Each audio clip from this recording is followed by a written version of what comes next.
खून चूसा, रिश्वतें खाई। तुम समाजवाद और देश के नाम पर एक कलंक को। समाजवाद? हमारे देश में समाजवाद कहाँ है? हमारे देश में तो अवसरवाद है, जात पातवाद है, कुर्सीवाद है।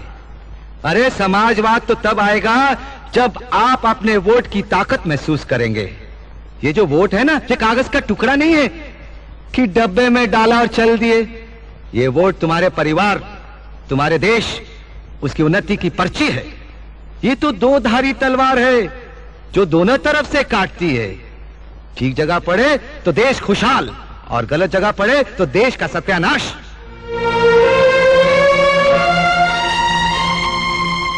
अरे भाइयों, हम तो आपसे एक सवाल पूछते हैं।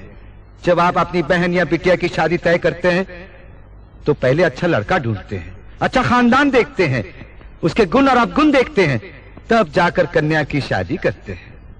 वोट भी तो तुम्हारी बहन और बिटिया है ना, उसको किसी को भी उठाकर दे देते हो। अरे भाई, ये वोट तो भरोसेमंद और ईमानदार को देना चाहिए। मगर आप लोग क्या करते हैं? बेचते हैं अपना वोट, वोट का ब्लैक मार्केट करते हैं। जिसने ज्यादा पैसे दिए उसे दे दिया।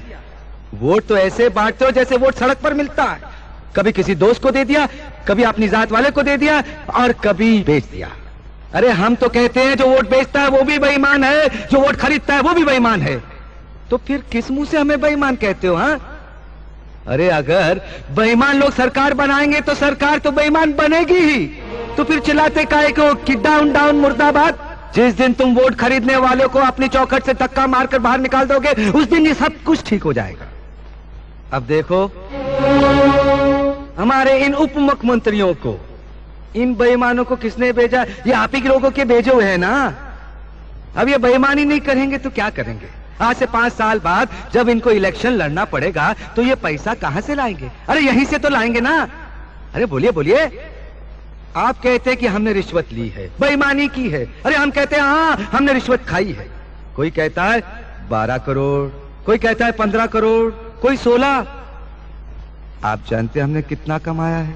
हाँ, 62 करोड़। 62 करोड़, 60 और 2। हाँ, अरे जरा सोचिए तो सही, अगर 6 महीने में हमने 62 करोड़ रुपया कमाया है तो हमसे पहले इतने लोगों ने इतने सालों में कितने करोड़ कमाए होंगे? हाँ? हिसाब लगा सकते हैं आप? अरे जब आप हमारा हिसाब नहीं लगा सके तो उन लोगों का हिसाब कैसे लगा सकते हैं? अरे हम तो कहते हैं उन लोगों से हिसाब मांगो, हम तुम्हारे साथ हैं, हम भी मिलकर हिसाब मांगेंगे। क्यों? क्योंकि अब हमें पता चल चुका है कि ये रुपया, ये पैसा कमाने का तरीका कौन से रास्ते से होता है। हाँ, बेईमानी का पैसा किस रास्ते से कमाया जाता है, ये अब हमें पता चल चुका है। आप लोग कहते हैं कि हम बेईमान हैं। हाँ, आप क्या कहते हैं? आप क्या कहते हैं? आप क्या कहते हैं? कोई कहता है ईमानदारी के पैगंबर हैं, मगर हम क्या हैं? हम बेईमान हैं। हम भी जानते हैं, आप भी जानते हैं, लेकिन ये नहीं बोलेंगे। सुन लिया आप लोगों ने?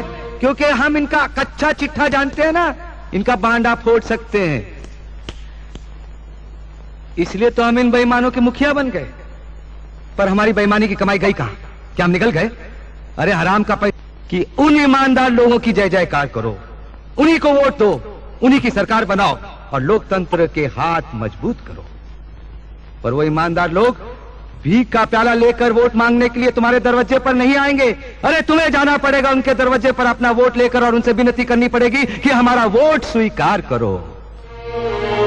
वो देखिए, आपके सामने बाल मुकुंद त्रिपाठी खड़े हैं। आधी जवानी कल्याण है। आप लोगों में यही तो खराबी है।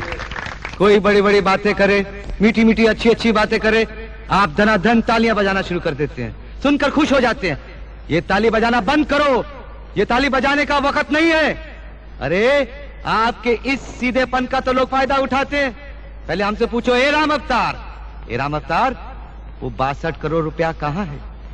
वो 62 करोड़ हम बैंक में रखा है, और ये रही उस बैंक के लॉकरों की चाबियां। 62 करोड़ बैंक में है। अब कहो कि हम बेईमान हैं, रिश्वतखोर हैं, धोखेबाज हैं, बोलो।